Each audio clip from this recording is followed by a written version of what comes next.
പിറ്റേ ദിവസം രാവിലെ ആദ്യം എഴുന്നേറ്റ് നന്ദുവിനെ നോക്കിയപ്പോൾ കുട്ടി നല്ല ഉറക്കത്തിലാണ്. ഒന്ന് കല്യാണം കഴിച്ചെന്ന് കരുതി തനി സ്വഭാവം മാറ്റാൻ പറ്റുമോ? അവൻ സാധാരണ പോലെ എഴുന്നേറ്റ് ഓഫീസിൽ പോകാൻ റെഡിയായി താഴേക്ക് ചെന്നു. ആ സമയം ജിത്തുവിൻ്റെ മുറിയിൽ ദയയാണ് ആദ്യം എഴുന്നേറ്റത്. ജിത്തു എപ്പോഴും ഉറക്കത്തിൽ തന്നെയാണ്. അവൾ കുളി കഴിഞ്ഞതിനു ശേഷം താഴേക്ക് ചെന്നു. അവൾ അടുക്കളയിലേക്ക് ചെന്നപ്പോൾ ജാനകിയും സത്യഭാമയും പ്രാതലുണ്ടാക്കാനുള്ള തിരക്കിലാണ്. ദയയെ കണ്ടപ്പോൾ ജാനകി ചോദിച്ചു, മോള് നേരത്തെ എണീറ്റോ? കുറച്ചു നേരം കൂടെ കിടക്കായിരുന്നില്ലേ? ഇവിടെ ഞാനും സത്യഭാമയും ഒഴിച്ച് എല്ലാവരും വൈകിയേ എഴുന്നേൽക്കാറുള്ളൂ. അത് കുഴപ്പമില്ല വല്യമ്മേ, ഞാൻ വീട്ടിൽ ഈ സമയത്ത് തന്നെയായി എഴുന്നേൽക്കാറുള്ളത്. ഞാൻ എന്തെങ്കിലും സഹായിക്കാം. വേണ്ട മോളെ, രാവിലത്തേക്കുള്ളതെല്ലാം റെഡിയായി. ഇനി ഉച്ചയ്ക്കുള്ളത് നോക്കിയാൽ മതി.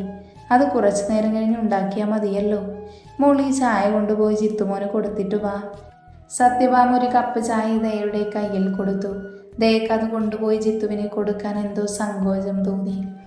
ദയയുടെ അവസ്ഥ മനസ്സിലാക്കിയ സത്യഭാമ അവളോടായി പറഞ്ഞു, മോളെ, കഴിഞ്ഞതെല്ലാം കഴിഞ്ഞു.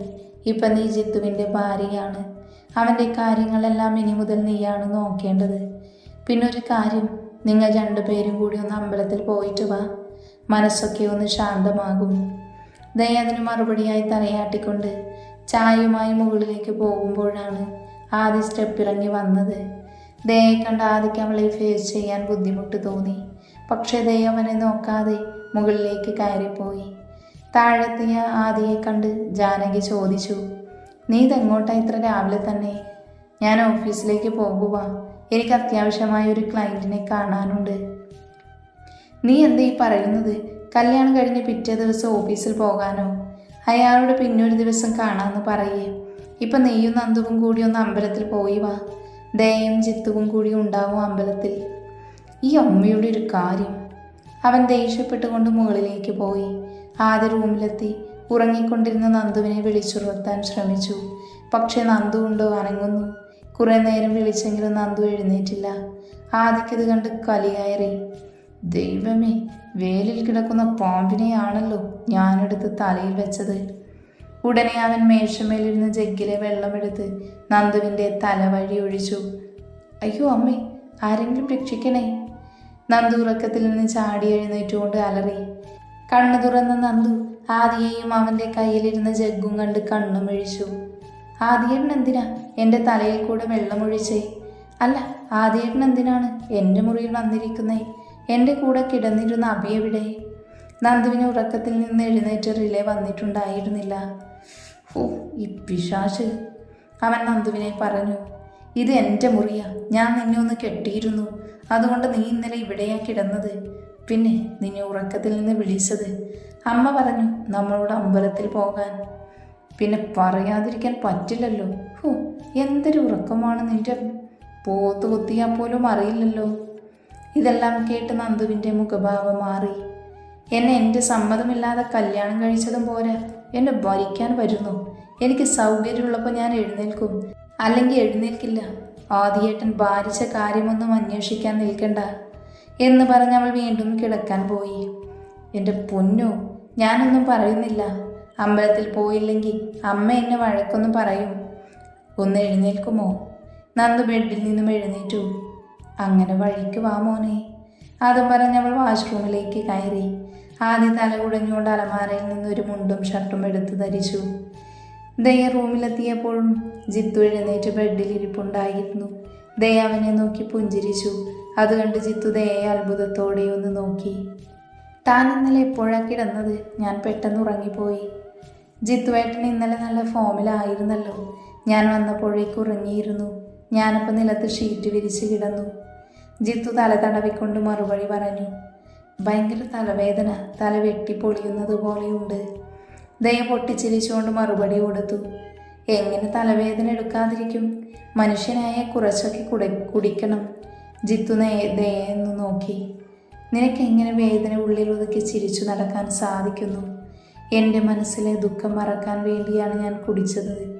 നന്ദു, അവളെ ഞാൻ കുറച്ച് ദിവസം കൊണ്ട് ഒരുപാട് സ്നേഹിച്ചു പോയി.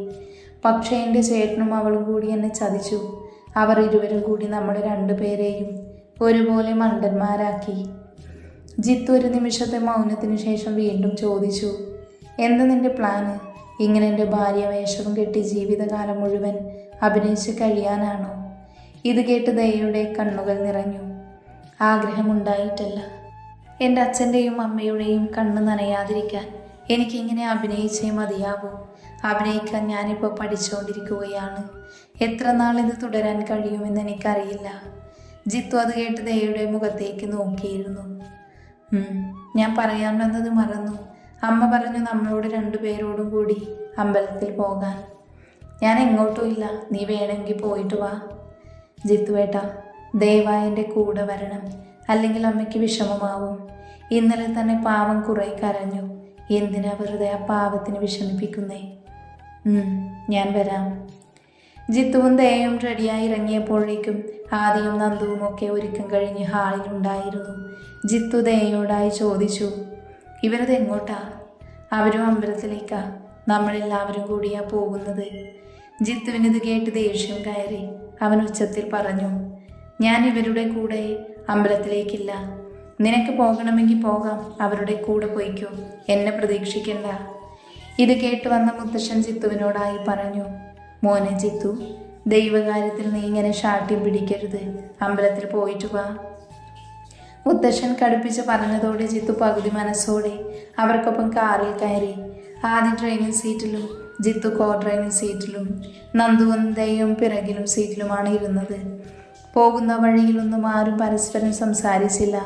ജിത്തു അറിയാതെ പോലും ആദിയുടെ മുഖത്തേക്ക് നോക്കിയില്ല.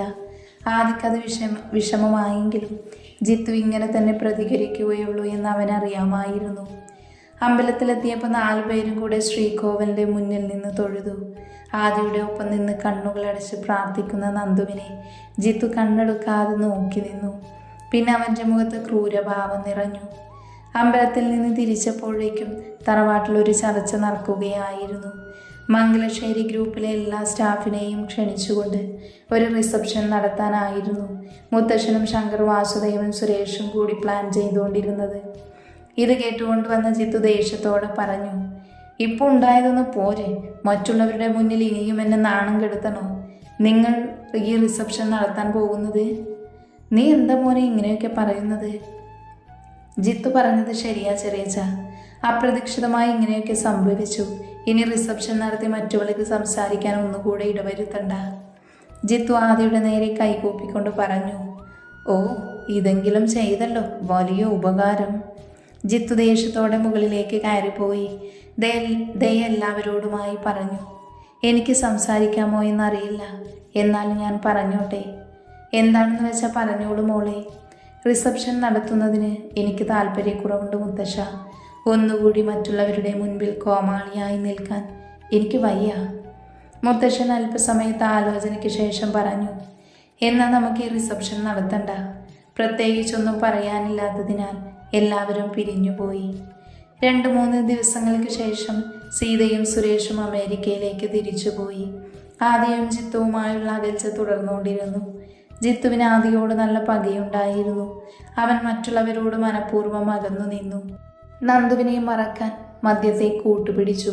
ബിസിനസ് കാര്യങ്ങളിലും അവൻ ശ്രദ്ധിക്കാതെയായി. അത്രത്തോളം അവൻ വേദനയുണ്ടായിരുന്നു.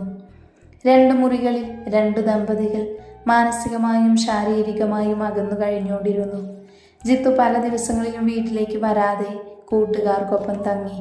ചിലപ്പോൾ മദ്യപിച്ചുകൊണ്ട് പാതിരാത്രിയിൽ കയറി വരും. അപ്പോഴേക്കും ദയ ഉറക്കം പിടിച്ചിരിക്കും. വിവാഹം കഴിഞ്ഞ് 2 ആഴ്ച കഴിഞ്ഞപ്പോൾ ദയ സ്കൂളിൽ പഠിക്കാൻ പോയി തുടങ്ങി. കുട്ടികളുമായി ഇടപഴകുമ്പോൾ അവൾക്ക് തൻ്റെ ദുഃഖങ്ങൾ കുറച്ചു നേരത്തേക്കെങ്കിലും മറക്കാൻ സാധിച്ചു. തറവാട്ടിൽ അവൾ മറ്റുള്ളവരുടെ മുന്നിൽ ജിത്തുവിൻ്റെ എല്ലാ കാര്യങ്ങളും നോക്കി നടത്തുന്ന ഉത്തമ ഭാര്യയായിരുന്നു. ആദിയുടെയും നന്ദുവിൻ്റെയും കാര്യം വ്യത്യസ്തമായിരുന്നില്ല. ഒരു കട്ടിലാണ് കിടന്നിരുന്നതെങ്കിലും അവർ തലയിണ കൊണ്ട് വേലി തീർത്തു. അവരെന്ന് സംസാരിച്ചാലും അവസാനം അത് ജിത്തുവിലും ദയയിലും എത്തി നിൽക്കും. പിന്നീട് അതൊരടിയായി അവസാനിക്കുകയുള്ളൂ. അങ്ങനെ ഇരിക്കുകയാണ് മുത്തശ്ശൻ നന്ദുവിനോടൊരു കാര്യം സൂചിപ്പിച്ചത്. നന്ദുമോളെ, മോൾ എന്തായാലും പഠിത്തമെല്ലാം കഴിഞ്ഞൊരു ബിസിനസ് തുടങ്ങാൻ ആഗ്രഹിച്ചു നിൽക്കുകയാണല്ലേ പറഞ്ഞത്? നമുക്കിഷ്ടം പോലെ ബിസിനസ് ഉണ്ടല്ലോ. മോളുടെ പഠിപ്പിനനുസരിച്ച് പറ്റിയ പോസ്റ്റ് ഏതാണെന്ന് വെച്ചാൽ മോൾക്ക് നമ്മുടെ കമ്പനിയിൽ തന്നെ ജോലി ചെയ്യാലോ. എന്താ മോളുടെ അഭിപ്രായം? നന്ദുവിന് അത് കേട്ട് വലിയ സന്തോഷമായി. അവൾക്ക് ശരിക്കും പറഞ്ഞ വെറുതെ ഇരുന്ന് മടുപ്പായി തുടങ്ങിയിരുന്നു. ഞാൻ ഇൻറ്റീരിയർ ഡിസൈനിങ്ങിലാണ് സ്പെഷ്യലൈസ് ചെയ്തിരിക്കുന്നത് മുത്തശ്ശ. ആഹാ, അങ്ങനെയാണെങ്കിൽ മോള് നമ്മുടെ മംഗലശ്ശേരി ഗ്രൂപ്പ് ഓഫ് ബിൽഡേഴ്സിൽ വർക്ക് ചെയ്യുന്നതായിരിക്കും നല്ലത്. അവിടെ ഒരു ഡിസൈനറിൻ്റെ ഒഴിവുണ്ട്. അവിടെ വർക്ക് ചെയ്തുകൊണ്ടിരിക്കുന്ന കുട്ടി ആദ്യം കഴിഞ്ഞ ദിവസം ഡിസൈൻ ഇഷ്ടപ്പെടാത്തതിൻ്റെ പേരിൽ പറഞ്ഞു വിട്ടു.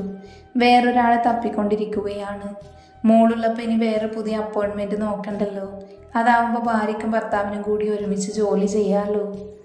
നന്ദു മനസ്സിൽ, ഈശ്വര, ആ തലവേദനയെ ഞാനിവിടെ കൂടാതെ ജോലി സ്ഥലത്തും സഹിക്കണോ? Escape from Uganda. അവൾ ആത്മഗതിച്ചു. അത് വേണ്ട വല്യമ്മാവ, എനിക്കൊരു സ്റ്റാർട്ടപ്പ് തുടങ്ങാനാണ് താല്പര്യം. മോളെ, നമ്മുടെ മംഗലശ്ശേരി ഗ്രൂപ്പ് കേരളത്തിൽ തന്നെ വലിയൊരു ബിസിനസ് ഗ്രൂപ്പാണ്. അങ്ങനെയുള്ള തറവാട്ടിലെ അംഗമായ നീ വേറൊരു ബിസിനസ് സ്റ്റാർട്ട് ചെയ്യുക എന്ന് വെച്ചാൽ അത് മറ്റുള്ളവർക്ക് മുൻപിൽ ഒരു ചോദ്യചിഹ്നമാവും. അതുകൊണ്ട് മോള് നമ്മുടെ കമ്പനിയിൽ തന്നെ വർക്ക് ചെയ്യുന്നതാണ് നല്ലത്. എന്ന് ശരി. മോള് ഒന്നും കൊണ്ടും പേടിക്കേണ്ട. അവിടെ മോളെ സഹായിക്കാൻ വേറെ സ്റ്റാഫുകളുണ്ട്. ആദ്യയോട് നന്ദു കമ്പനിയിൽ ജോയിൻ ചെയ്യുന്ന കാര്യം സൂചിപ്പിച്ചപ്പോൾ അവൻ്റെ എതിരഭിപ്രായമൊന്നും പറഞ്ഞില്ല. നാളെ തന്നെ ജോയിൻ ചെയ്യാൻ പറഞ്ഞു. പിറ്റേ ദിവസം രാവിലെ എഴുന്നേറ്റ് നന്ദുവിനെ കുറച്ച് ടെൻഷനും അതിലുപരി ആദ്യമായി വർക്ക് ചെയ്യാൻ പോകുന്നതിൻ്റെ സന്തോഷവും ഉണ്ടായിരുന്നു. അവൾ കുളിച്ച് റെഡിയായി. ഒരു റെഡ് കളർ സാരി കൊടുത്തു. നീൺമുടി ചീകി വെറുതെ അഴിച്ചിട്ടു. കണ്ണെഴുതി നെറ്റിയിൽ ഒരു കറുത്ത പൊട്ട് തൊട്ടു. ചുണ്ടിൽ ചെറിയ രീതിയിൽ ലിപ്സ്റ്റിക് ഇട്ടു. എന്നിട്ട് കണ്ണാടിയിൽ നോക്കി സ്വയം വിലയിരുത്തി. കൊള്ളാം. ഇത് കണ്ടുകൊണ്ട് വന്ന ആദ്യ ചോദിച്ചു, നീ ഇതെന്താ കണ്ണാടിയുടെ മുന്നിൽ കിടന്ന് തിരിഞ്ഞു മറിഞ്ഞു കളിക്കുന്നത്? ഞാൻ ഇന്നു മുതൽ ജോലിക്ക് വരികയല്ലേ, അതുകൊണ്ടൊന്ന് ഒരുങ്ങിയതാ. ജോലിക്കല്ലേ പോകുന്നത്, അല്ലാതെ ഫാഷൻ ഷോയ്ക്കൊന്നുമല്ലല്ലോ. ആ കണ്ണാടിയുടെ മുന്നിൽ നിന്ന് മാറ്, എനിക്ക് റെഡിയാവണം. കഷ്ടം. നന്ദു തന്നെ താഴേക്ക് ചെന്ന് മുത്തശ്ശൻ്റെയും മുത്തശ്ശിയുടെയും അനുഗ്രഹം വാങ്ങിച്ചു. അപ്പോഴേക്കും ആദ്യ താഴേക്കെത്തി. ആദ്യം നന്ദുവും കൂടി കാറിൽ കയറി കമ്പനിയിലേക്ക് തിരിച്ചു. നന്ദുവിൻ്റെ മനസ്സിൽ പല ചോദ്യങ്ങളുണ്ടായിരുന്നു. കാർ മംഗലശ്ശേരി ഗ്രൂപ്പ് ഓഫ് ബിൽഡേഴ്സിന് മുന്നിലെത്തിയപ്പോൾ സ്റ്റാഫുകളെല്ലാം നന്ദുവിനെ സ്വീകരിക്കാനായി അവിടെ കാത്തു നിൽപ്പുണ്ടായിരുന്നു. ആദ്യം തന്നെ കാറിൽ നിന്നിറങ്ങി. എന്നിട്ട് നന്ദുവിന് ഡോറ് തുറന്നു കൊടുത്തു. കാറിൽ നിന്നിറങ്ങി നന്ദു എല്ലാവരെയും നോക്കി പുഞ്ചിരിച്ചു. നന്ദുവിനെ കണ്ട ചില കണ്ണുകളിൽ ആരാധനയും മറ്റു ചിലതിൽ അസൂയയും നിറഞ്ഞു നിന്നു. ഒരു സുന്ദരിയായ പെൺകുട്ടി മുന്നോട്ട് വന്ന് നന്ദുവിൻ്റെ കൈകളിൽ പൂച്ചെണ്ട് കൊടുത്തുകൊണ്ട് പറഞ്ഞു, good morning madam, welcome to Mangalassery group of builders. I am Nancy, Adhi സാറിൻ്റെ PA ആണ്. നന്ദു അവൾക്ക് ഷെയ്ക്കാൻഡ് കൊടുത്തു. എൻ്റെ പേര് ദേവനന്ദ. അറിയാം മാഡം, ആദി സാർ പറഞ്ഞിരുന്നു. നന്ദു നാൻസിയെ നോക്കി ചിരിച്ചു. ഓരോരുത്തരായി നന്ദുവിനെ വന്ന് പരിചയപ്പെട്ടുകൊണ്ടിരുന്നു. ആദ്യം നാൻസിയോടായി പറഞ്ഞു, നാൻസി, 10:30 ഒരു മീറ്റിംഗ് അറേഞ്ച് ചെയ്യണം. നമ്മുടെ എല്ലാ സ്റ്റാഫിനോടും മീറ്റിങ്ങിന് അറ്റൻഡ് ചെയ്യാൻ പറയണം. Okay sir. അവൻ്റെ ക്യാബിനിലേക്ക് പോയി ആദി. നാൻസി നന്ദുവിനോട് അവളുടെ ക്യാബിൻ കാണിച്ചു കൊടുത്തു. മാഡം, ഇതാണ് മാഡത്തിൻ്റെ ക്യാബിൻ. ആദി സാർ 10:30 ഒരു മീറ്റിംഗ് പറഞ്ഞിട്ടുണ്ട്. ഞാൻ എല്ലാ സ്റ്റാഫിനോടും ഇൻഫോം ചെയ്തിട്ട് വരാം. നാൻസി പോയി കഴിഞ്ഞപ്പോൾ അവൾ തൻ്റെ ക്യാബിൻ ആകപ്പാടെ വീക്ഷിച്ചു. പിന്നെ ചെയറിൽ പോയിരുന്നു. അവിടെ മേശമേലിരുന്ന ഫയലുകൾ എടുത്ത് മറിച്ചു നോക്കി. കുറച്ചു നേരം കഴിഞ്ഞപ്പോൾ നാൻസി വന്ന് നന്ദുവിനെ കോൺഫറൻസ് ഹാളിലേക്ക് വിളിച്ചുകൊണ്ട് പോയി. അവിടെ ആദിയും മറ്റ് സ്റ്റാഫുകളും ഉണ്ടായിരുന്നു.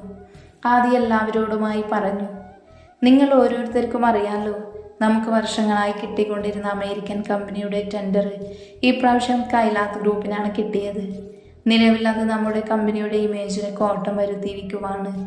ഇപ്പം നമുക്ക് അത് നികത്താൻ ഒരു അവസരം വന്നിരിക്കുവാണ്. മുംബൈ ആസ്ഥാനമാക്കി പ്രവർത്തിക്കുന്ന ഒരു പ്രശസ്ത കമ്പനി ഇവിടെ കൊച്ചിയിൽ സ്റ്റാർട്ട് ചെയ്യാൻ പോകുക. അവരുടെ പുതിയ ബിൽഡിംഗ് ഡിസൈൻ ചെയ്യുന്നതിന് വേണ്ടിയുള്ള ടെൻഡർ ക്ഷണിച്ചിട്ടുണ്ട്. നമ്മുടെ അടുത്ത ലക്ഷ്യം ആ ടെൻഡർ നേടുക എന്നതാണ്. കേരളത്തിൽ തന്നെ പല പ്രമുഖ കമ്പനികളുമായും നമുക്ക് കോമ്പറ്റീഷൻ നടത്തേണ്ടി വരും. നമ്മുടെ ഇൻറ്റീരിയർ ഡിസൈനിങ്ങിൽ എനിക്ക് തൃപ്തി വരാത്തത് കൊണ്ടാണ് പഴയ ഡിസൈനറെ ഞാൻ മാറ്റിയത്. ഇപ്പോൾ ആ സ്ഥാനത്തേക്ക് എൻ്റെ ഭാര്യ ദേവനന്ദയെ അപ്പോയിൻറ്റ് ചെയ്തിരിക്കുകയാണ്.